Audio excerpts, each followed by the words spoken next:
gotta get out of this before he gets back.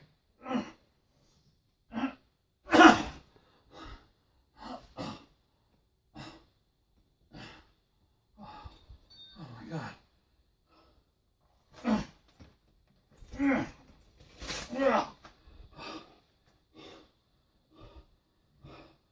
believe I got out of that shit.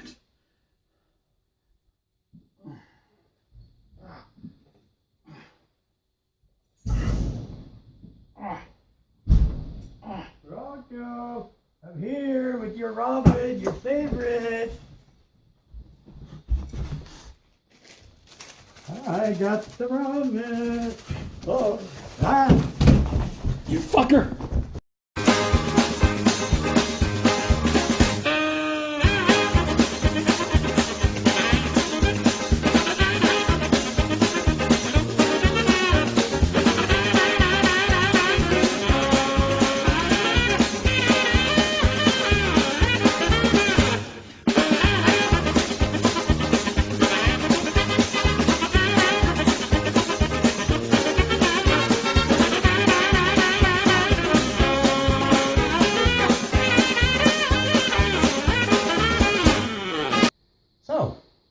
Since we're here anyways, should we do Friday the 13th, part 4? I fucking hate you.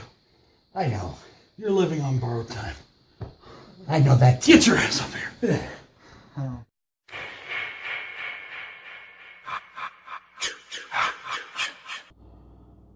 What's going on, everybody? This is BroncoJuggalo, and I have taken back control of my show from this stupid little fucker. Bill! I've had a chance finally to shower, get cleaned up, and, you know, put on some halfway decent clothes. He was starting to smell a little ripe. And I had a chance to eat, because all this fucker would feed me was ramen once a day, and he wouldn't even cook that shit. Well, it takes time. I'm telling you guys, you have no idea the shit I put up with being his friend. And being his friend. Oh, don't worry. I'll get him back. He thinks I won't, but I will. Oh, I'm pretty sure he will. But first off, I got a bone to pick with you guys. Why didn't anybody call the fucking cops? Well, that's simple. Nobody really gives a shit. Yeah. Anyways, guys, we are here, as we said earlier, to do the Friday the 13th Part 4 video. We're doing in our review series. Before we get started, though, I do have a couple things I need to shout out. One is for a family member, and I would please, if you decide to take part in this or share it or help in any way, please leave me anonymous. Please don't mention me or my channel where you heard this. But as some of you know, I recently had a death in the family, and what happened was one of my nieces committed suicide. She was 14 years old, and her parents and everything, the day after the funeral, got a call from the insurance company saying they were not going to pay out anything. So there is a GoFundMe for her. Her name was Amy Rippetoe, and for her parents to help with the funeral costs, they need a little help. And so I'm going to put that in the description box below. The other one I have to talk about is, this is a friend of mine, and these GoFundMe things aren't something that I'm going to be doing very often, but this is a really worthy cause right here. My friend Roger, he has had 6 heart attacks, I believe. I believe it's 6 already. He cannot travel more than a few miles from his area because he has to be near his hospital at all times. He has been on the waiting list for a heart for years, and he needs $60,000 to get this heart. So if you guys feel moved to do so, I'm going to put his GoFundMe as well in the description. So I know I'm asking for a lot here, guys, and I don't like asking for things, but these are 2 causes that are definitely worth something. You know, you're not going to see me on here asking for money for Joe Blow because they don't want to work, and they don't want to get out there and feed their kids, on money they've earned. But these are people that are in legitimate hardships and need some legitimate help. Like I said, the insurance company, they've totally just fucked over my family members. And with Roger, the doctors, they don't give a fuck. As long as they get their money, that's all they care about, and that's what he needs to do this. He needs a new heart. And so it's worth it, guys, if you want to. If not, I'm going to stop talking about it now, and we're going to get on with our review. Friday the 13th Part 4 was directed by Joseph Zito. It stars Corey Feldman as Tommy Jarvis. It stars Ted White as Jason Voorhees, and Ted White, in my opinion, one of the best Jasons. Yes, yes. We have a special guest in this movie by the name of Crispin Glover, who plays Jimmy. And Jimmy! There's a reason why we're mentioning Crispin Glover's character, Jimmy, and we'll get to that here in a while. Alright guys, so jumping into the synopsis. Immediately following Part 3, Jason wakes up in a morgue. He kills a few people, and he gets his butt back to Crystal Lake. Of course. On the way to Crystal Lake, he finds a couple households, one filled with partying teenagers, and the other filled with little Tommy Jarvis, his older sister, and his mommy. Yep. But he also encounters a hitchhiker. That didn't go well. Yeah, the hitchhiker got it right away. That Yeah. was just hilarious. Too bad for the dirty hippie. Yeah. I love how the peace and love went out the window when they didn't pick her up and she turned around the sign that said, Yeah. "Fuck you." Fuck you! So, that is the basis of our story, guys. You know what's going to happen here. Jason's going to run rampant through these people.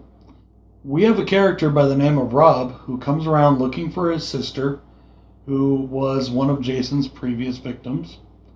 And while he's trying to find her, he encounters our girl next door, Tommy Jarvis's older sister, and the group of partying teens. Now, I love this movie. Part 4 is one of the best in the series. A lot of people rank this movie as their number 1 in this franchise. Or number 2. And I can see why. It is a great movie. I'm not going to tell you where I rank it. You got to wait till we're done with these reviews for that. Oh, yeah. Then we'll drop our ranking. So I know we're getting there kind of slowly but surely, guys, and we got delayed a week. And by the way, once again, we're sorry for that bad sound last week. Yeah. Very sorry. We'll definitely, hopefully, it will be better in this one, and you'll enjoy this a lot more. So this movie is called Friday the 13th, The Final Chapter. And the reason for that was it was supposed to be the final film in the series. The filmmakers of this franchise hated it. I don't know why, but they hated this series. And they wanted it to end. And they knew they had to kill off Jason. They had to do something and kill him off so they could put this series to bed. And the creators, the producer that was in charge of this series with Paramount Pictures, he wanted to move on to another project. He wanted to do something else. He was tired of doing these schlocky horror films. His words, not mine. And he wanted to do something else. So they decided to finally kill Jason off and be done with this series. That didn't work out for him. Nope. The grosses on the movie were huge. People loved it. They loved this movie. Paramount ain't no fool. They said, okay, you know what? You don't like it? Too bad. We're making more. We're going to make at least one more. And they come back with Part 5. We'll get into the review on that later because we got a lot to say about Part 5. And you know, guys, I would definitely be remiss if I didn't mention here in my little fun facts section the Crispin Glover dance. Now, for those of you that don't know, that have been living under a rock for the last 35, 40 years, Crispin Glover played Marty McFly's father in Back to the Future. And one of his earlier films was this movie, and he dances in the movie. He also gets laid in the movie, which is awesome for him, but... Yeah, but the dancing was horrible. The dance is absolutely hilarious, and I don't know why, but people seem to remember that from this film. I remember it from this film. Something about it just sticks out completely. So, that being said, guys, we're going to get into our pros and cons sections here. And we're going to lead off with our cons, because honestly... There aren't that many. We don't have a lot for this one, guys. This is a great film. We really like this movie. What can we say? So, my first con is the opening flashback. Another flashback. Once again, they lead it off with more flashbacks, and I really feel that that's You can stop now. We are beating a dead horse here, people, with the flashbacks. It's laziness on the part of the creative team, in my opinion. Like I said, they didn't want this series anymore. So the less work they had to do, the better for them. So what better way than to spend, the first 15 minutes of the film, or however long it is, 10 minutes, whatever it is. It's really not filling that long. it up with old footage. It's not that long. Well, however long it is, filling it up with old footage, it makes their job a little bit easier. They don't have to do as much work now on the rest of the film. Yeah. So that is my first con, guys. I just didn't like that. I don't enjoy that they did that to the movie again. Again. At least they stopped with the dream sequences. Yeah, they did stop that one.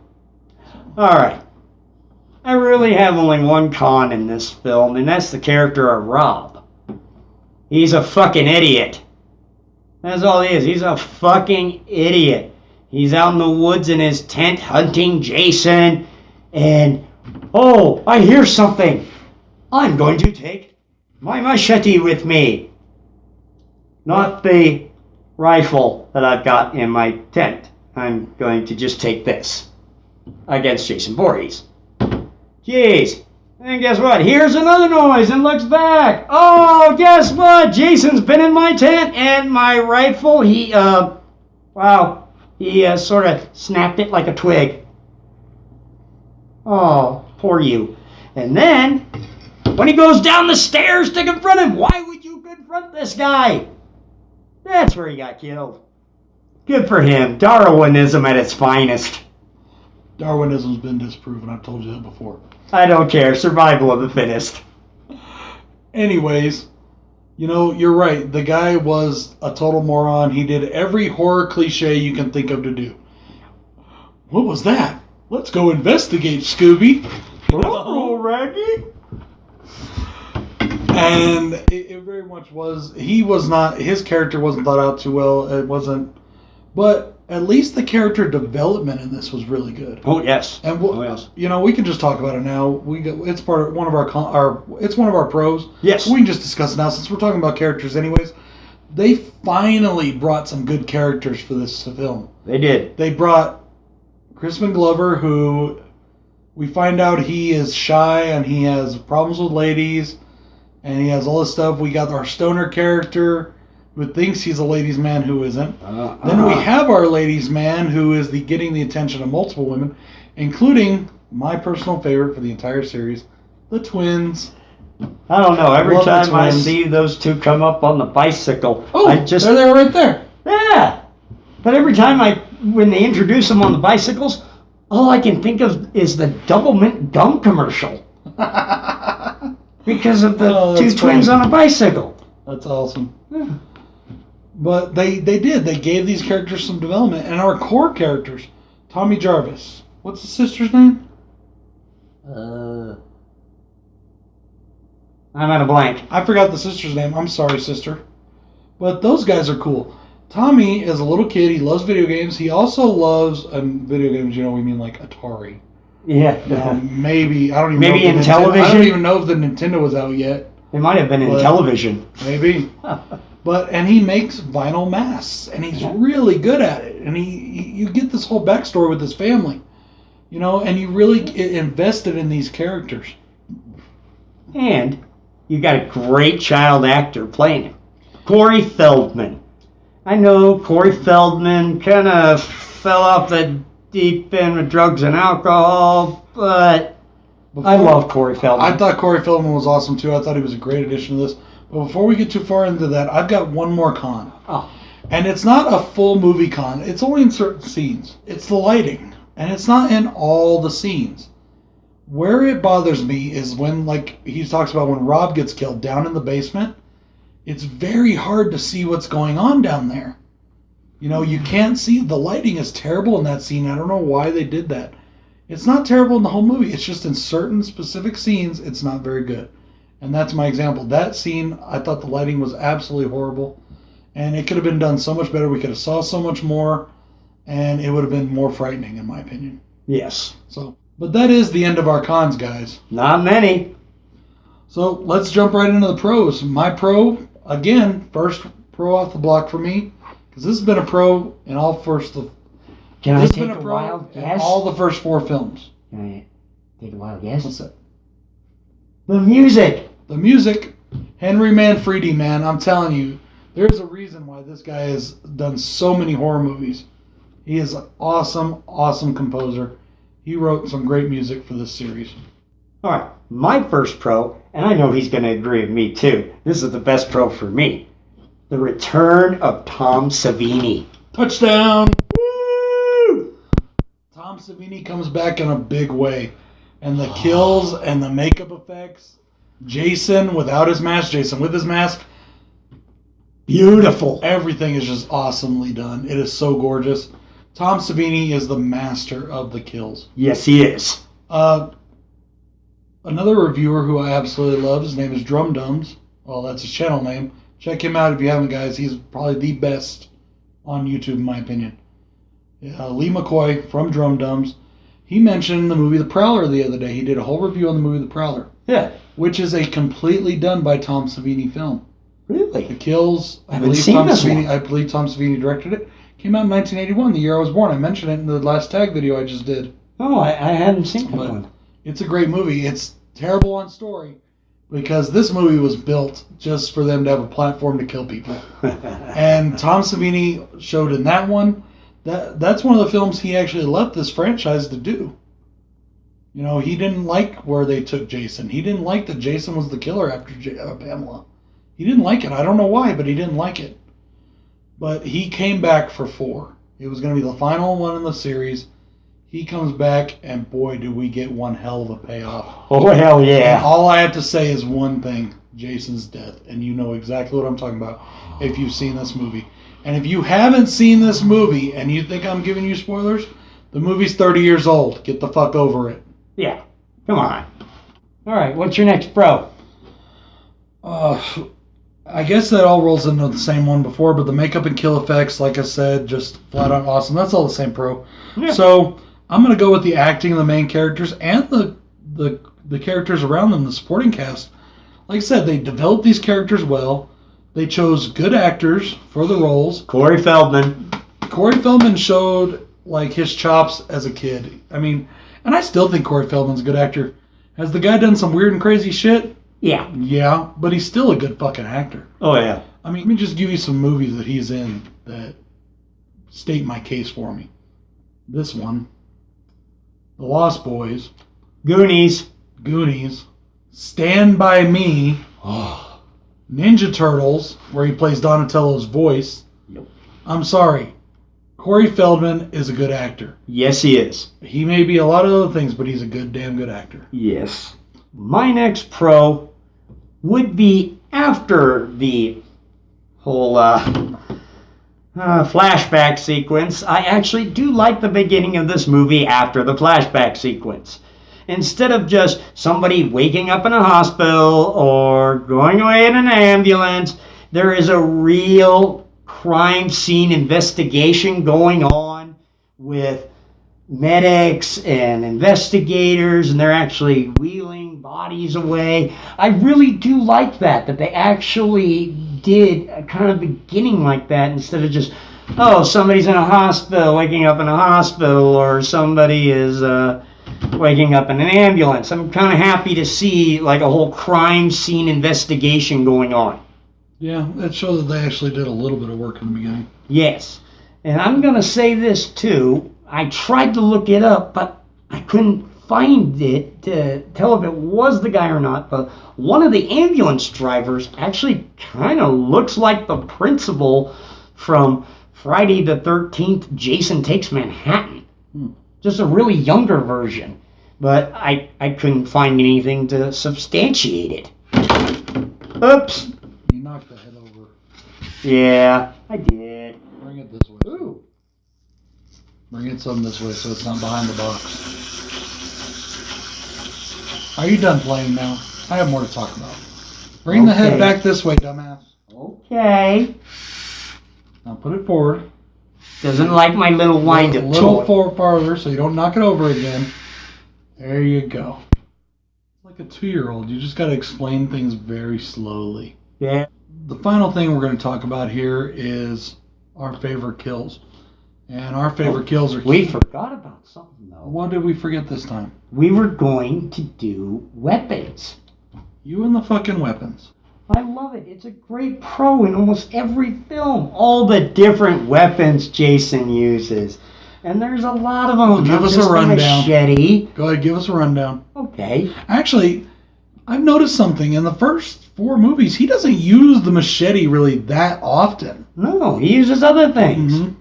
But again, here, we have a claw hammer again. We've got a spear gun again through the groin. Ouch. That was not That's fun. disturbing.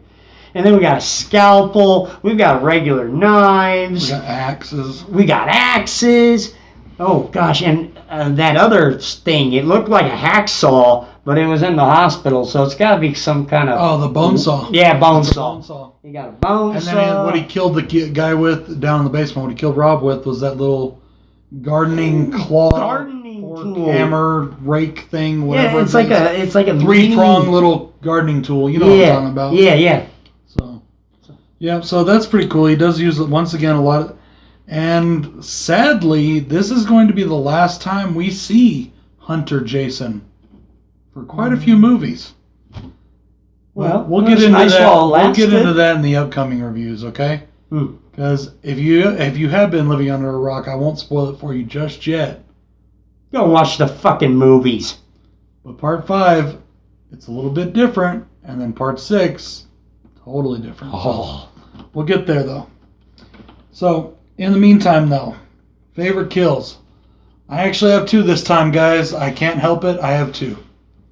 And thank you to the work of Tom Savini for one of them, and just the total painfulness that this other one brings.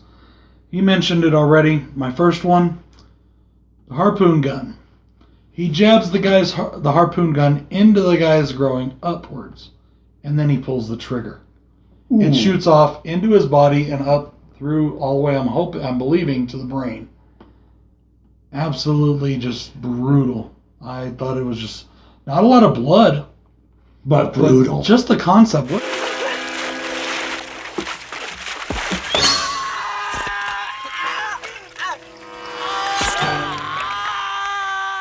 What is with these freaking horror movies and castrating guys, pretty much? Because that's a guy's worst fear. Speaking of castration, dude, you have to see Terrifier. Okay. Oh my God, I'm not going to tell you what happens.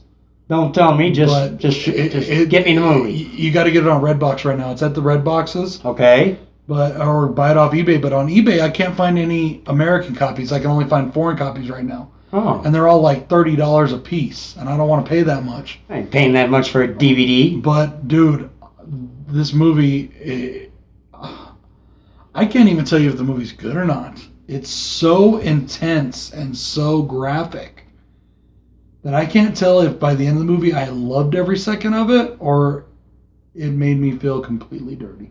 You know what I mean?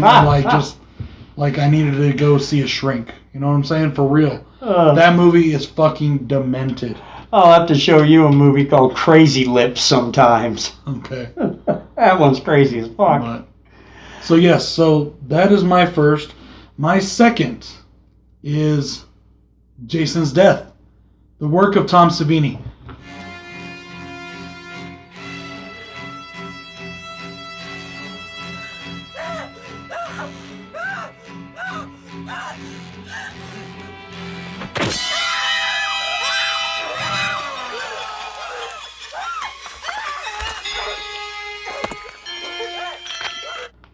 All right, my favorite kill would. Get in here with me, old pal.